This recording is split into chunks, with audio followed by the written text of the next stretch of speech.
In learning objective number 2, we are going to look at the organization's very specific and general environments. So we're going to start off with the external environment. And we are going to be looking at the internal and external environmental sectors. Now, the thing is that sometimes you may have difficulty separating those environments, the internal and the external.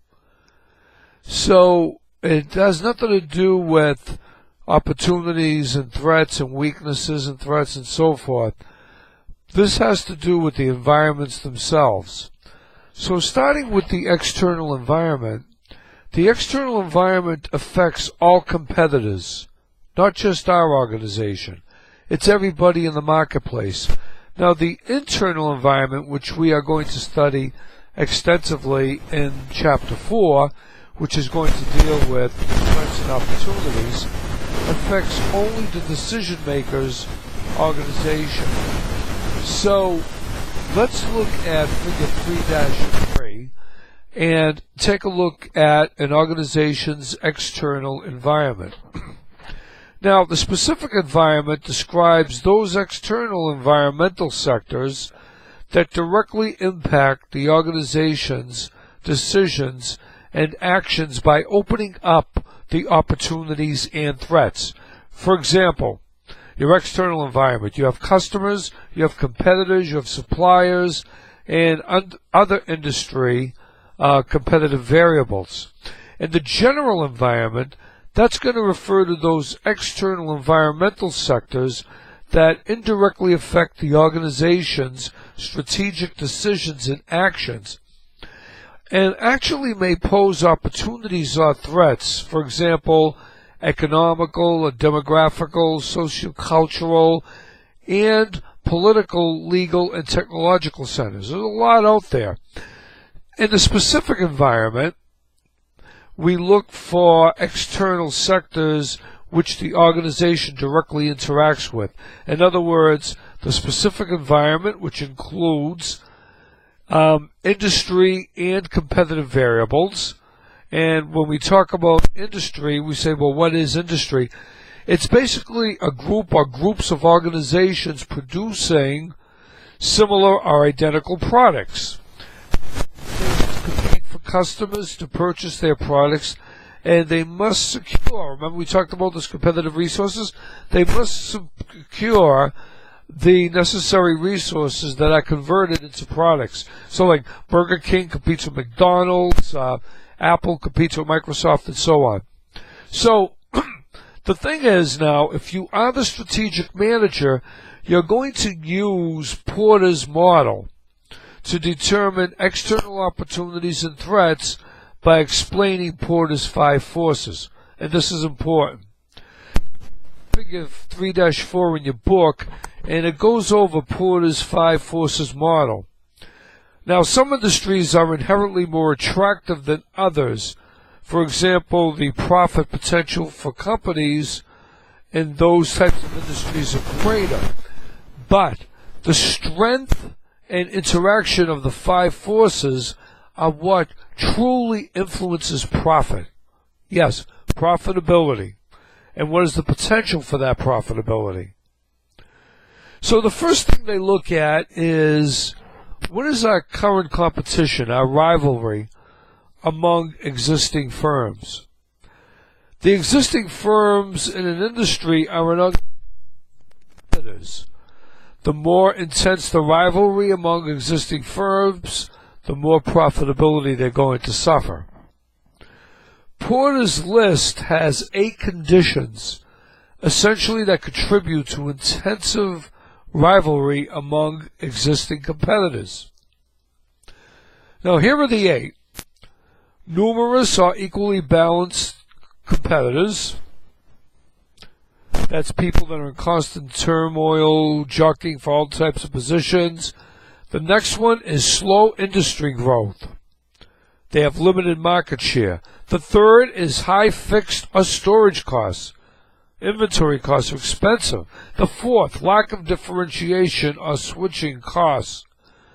They need to mess around with their product lines. They need to move them around a little bit.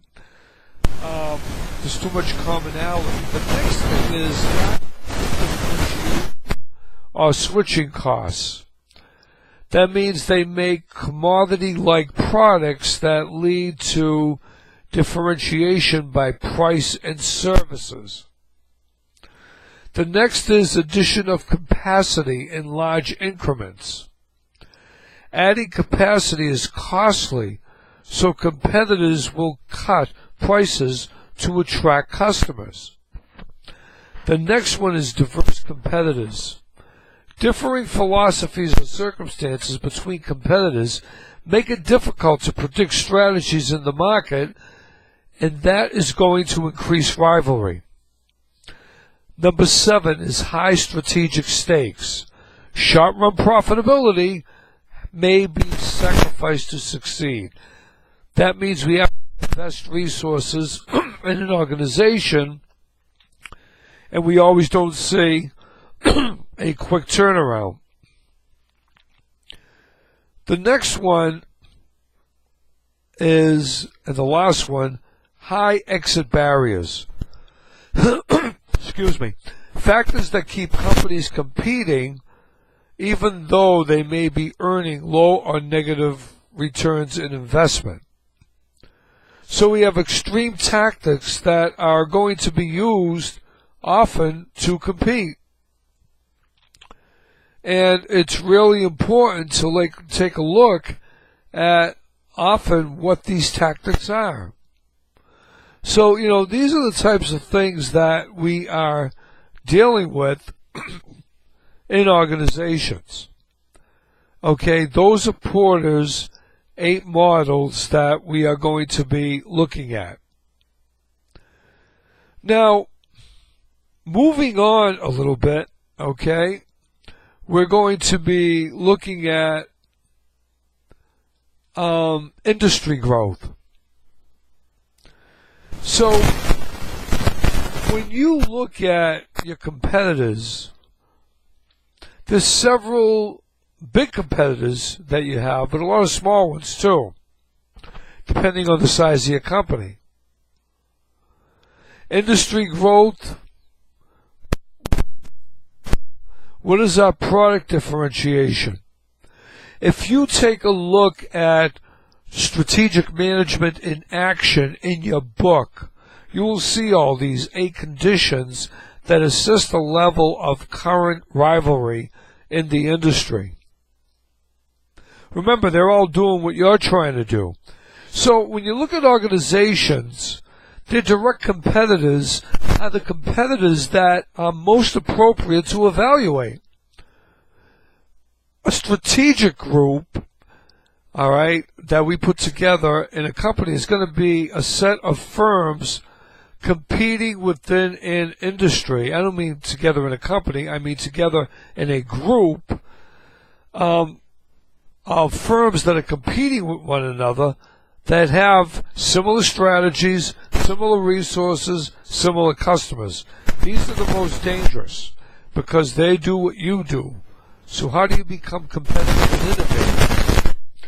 So you're always going to be analyzing the firms within that strategic group of people that do what you do to help identify your level of who on the outside is trying to get your business. Sometimes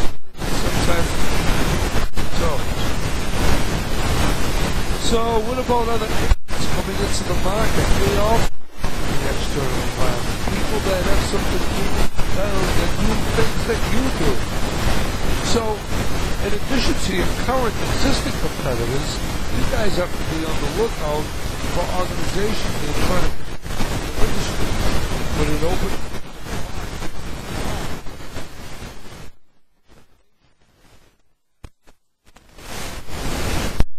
You want to gain market share from your existing customers.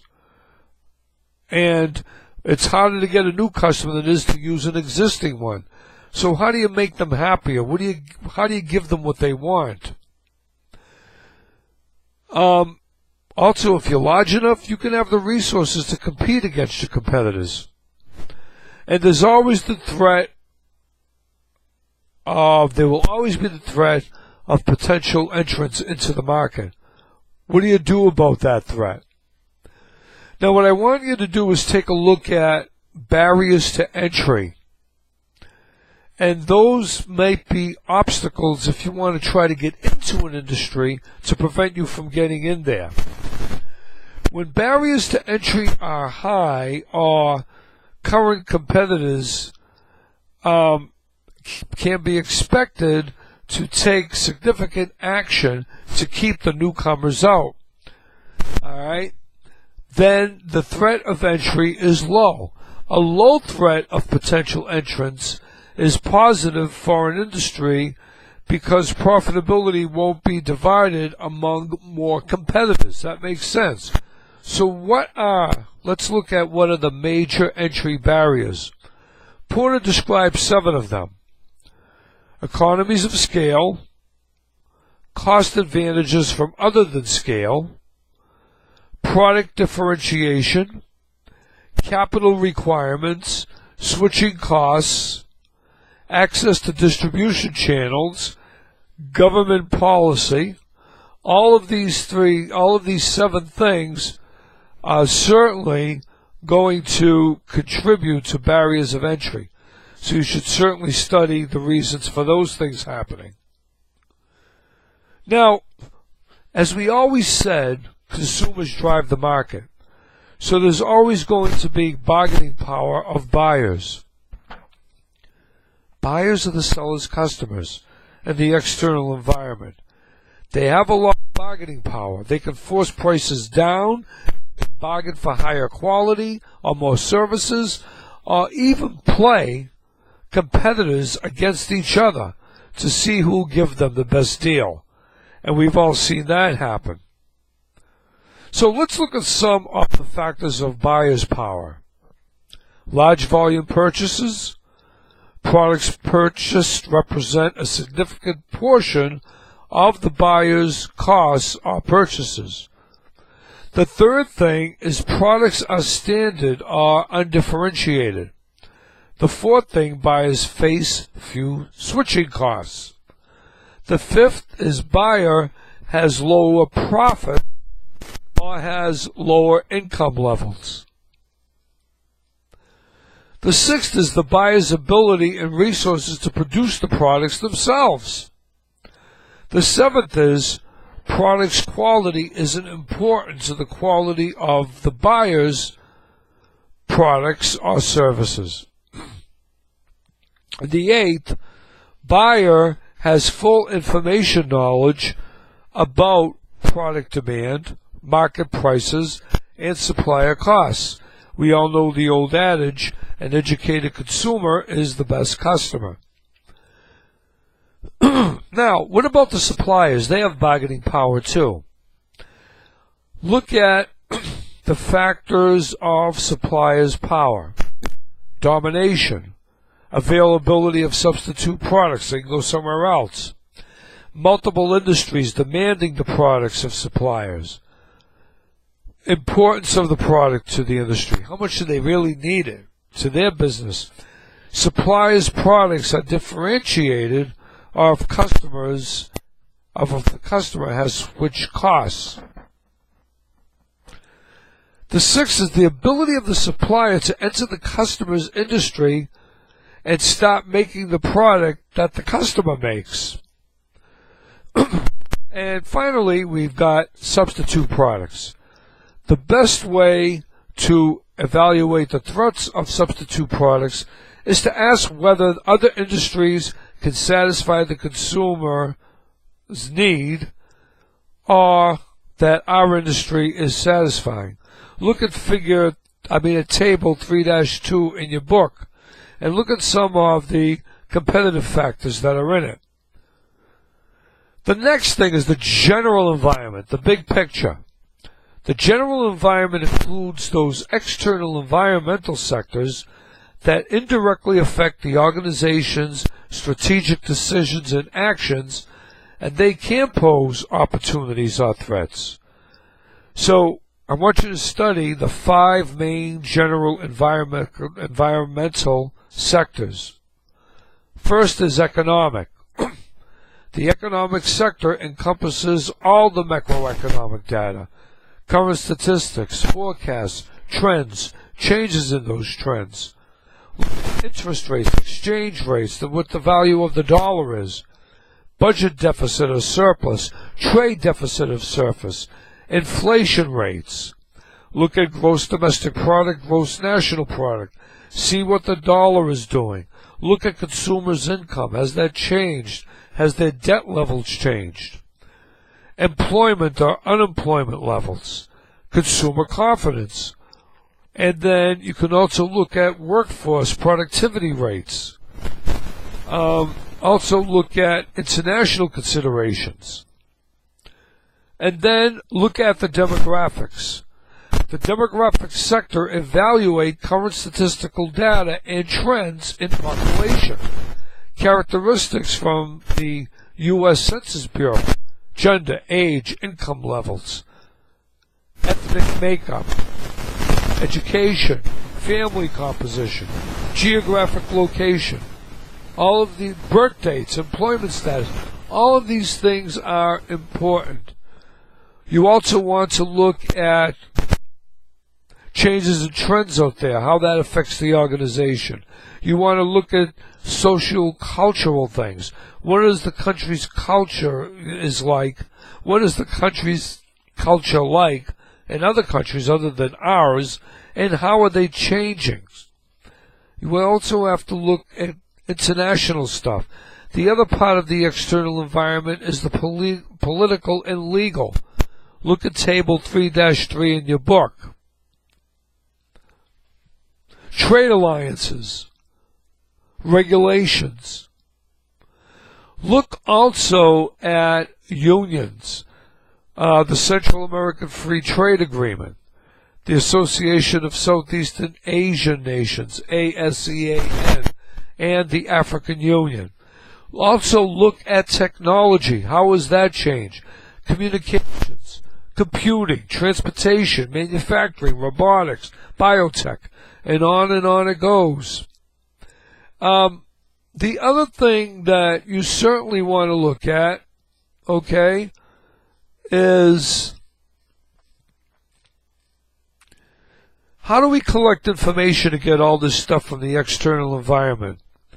Go to EIS, which is the External Information System. It's an information system that provides managers with needed external information on a regular basis. It talks about external analysis. Table 3-4 in your book lists some information sources on each of the external factors. They go by the size of the organization, what type of level managers, tiers of management, what's their middle management like, all of that. Upper management, threats. So, we covered a lot just then. So let's look at the 5 forces model. That's going to be an important part of your learning outcome for this objective. Look at Porter's 5 forces and see how it's used. Look at the model for strengths and interaction, rivalries, potential entrance into the market, bargaining power of buyers, bargaining power of suppliers, substitute products. What is examined in each of the 5 components of the general environment? Look at the 5 components of the general environment: economic, demographic, sociocultural, political, legal, and technological. How is information on the external environment found and evaluated? So these are the things that you want to look at. and for this particular objective. There is a lot. Look at your PowerPoints, look at your notes, and you should be fine. And also listen to this lecture. Thank you.